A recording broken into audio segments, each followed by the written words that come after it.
타인의 명예를 훼손한다고 하는 점만으로 전과를 남기도록 하는 것이 적절한가에 대한 어떤 이야기가 없었던 것은 아니거든요. 과연 이 조항에 대한 폐지를 적극적으로 서두르는 것이 맞겠느냐라고 하는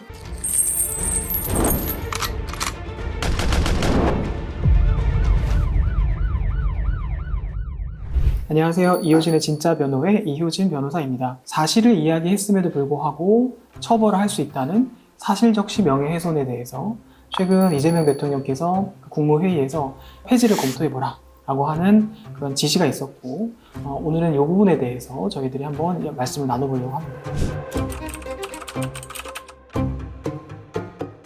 공연히 사실을 적시해서 타인의 명예를 훼손하는 경우 성립한다. 여기서의 사실이라고 하는 것은 참이나 거짓을 확인해 볼 수 있을 만큼의 내용으로 올라온 어떤 하나의 명제 정도라고 여러분들이 생각하시면 될 것 같고요. 내가 이 주장하는 내용이 사실이다라고 하는 인식, 즉 명예훼손에 대한 고의를 필요로 한다라고 하는 점도 있고요.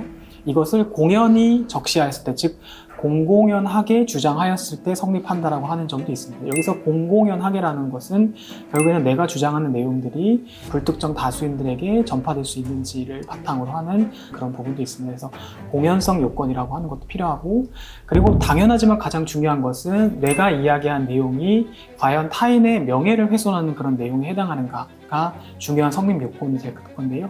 여기서 명예라고 하는 것은 사회적인 평가나 판단을 이야기합니다. 명예를 실추시키는 내용들이 포함되어 있는지가 하나의 또 중요한 요건으로 되어 있다고 보시면 되겠습니다. 한 가지 흔하게 들 수 있는 내용으로 내가 현재 다니고 있는 학원의 원장님이 어느 누구와 바람을 피웠다라고 하는 내용은 명예를 훼손하는 그런 주장에 해당한다는 것이 어렵지 않게 판단할 수 있을 거라 생각됩니다.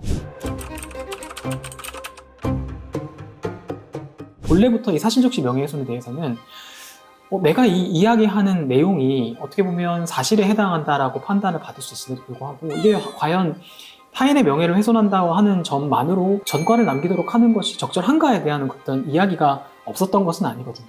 다만 이 조항을 적용을 해서 항상 사실적시의 명예훼손죄로 처벌을 하느냐, 그렇지 않는 것이 또 형법상의 하나의 방어 체계로 있거든요. 오로지 공공의 이익을 위해서 사실적시의 명예훼손 발언을 했을 때에는 처벌하지 아니한다라고 하는 그런 규정이 있는데요.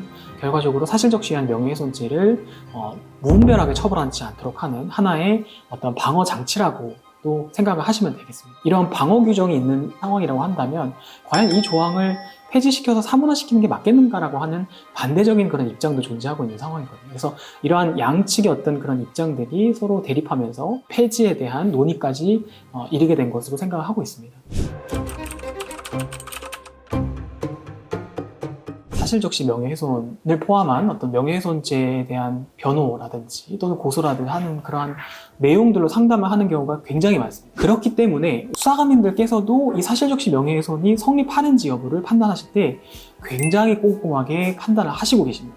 이 행위가 사실적시 명예훼손에 해당합니다 라고 저희가 주장할 때 굉장히 어려운 사무에 사실 속하거든요. 왜냐하면 의뢰인께서는 이러한 내용으로 내가 피해를 당했다, 그것을 고소를 해서 상대방을 처벌하는 걸 원하시지만 사실적시 명예훼손에 해당하지 않는다고 판단받는 경우가 굉장히 많기 때문이죠. 그렇기 때문에 실무에서 사실 이 사실적시 명예훼손은 범죄 성립의 판단에 필요한 요건들이 매우 잘 정리가 돼 있어서 그거 하나하나를 따지는 데는 크게 어려움은 없지만 최종적으로 이것이 범죄로 인정될 수 있느냐를 판단하는 데는 굉장히 어려운 부분이어서 판단을 하고 평가를 이끌어내는 데는 매우 어려운 범죄에 해당한다는 게 사실 제 개인적인 생각입니다. 그만큼 어떻게 보면 이 사실적시 명예훼손죄라고 하는 것을 인정하는 취지의 판단을 내리는데 굉장히 보수적인 태도를 취하고 있다라고 하는 점, 그리고 오로지 공공의 이익을 위해서 내가 사실을 적시하는 행위가 했고 그것이 타인의 명예를 훼손할지라도 처벌하지 않는다는 그 방어 보호 규정이 있다라고 하는 점을 생각해 볼 때